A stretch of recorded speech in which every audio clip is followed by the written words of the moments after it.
Hello and welcome to another video here on Powerdojo. In this video, we're going to have a look at how to find duplicates in Power Query and tag them. You just need to note that this might work for your dataset, which is relatively small. If your dataset is on the larger side, on the heavier side, I will not recommend using this. So first up, let's have a look at our dataset, which we have two columns, first name and last name, which include names of football players such as Lionel Messi, Cristiano Ronaldo, Mohamed Salah, etc. And as you can see, in case of Lionel Messi, you have his name, first name and last name mentioned 3 times, whereas Ronaldo twice, Haaland twice, Salah once, Mbappe once. Now, how can we find out the number of instances that Lionel Messi has been mentioned in our dataset? So all we need to do is select the two columns and head to the transform tab and select on group by.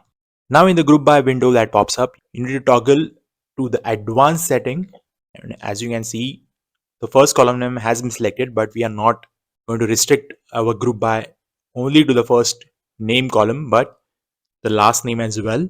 In this section we have the two columns. Now by default, first column that will be generated is the count rows operation, so we'll leave it as it is.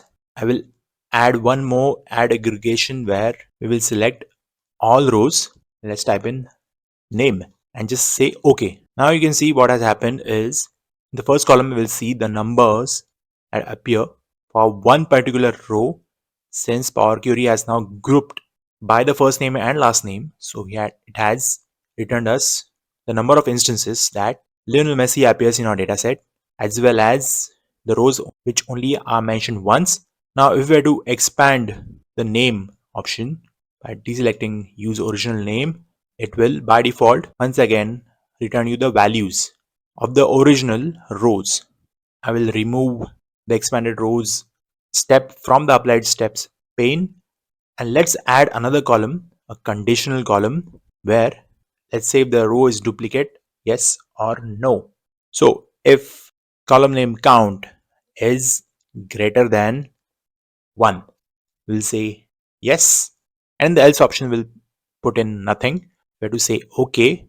Yes, we have duplicate rows for Lionel Messi in our dataset. If we don't want to see null over here, we can always put in 2 double quotes like this, so the null values disappear.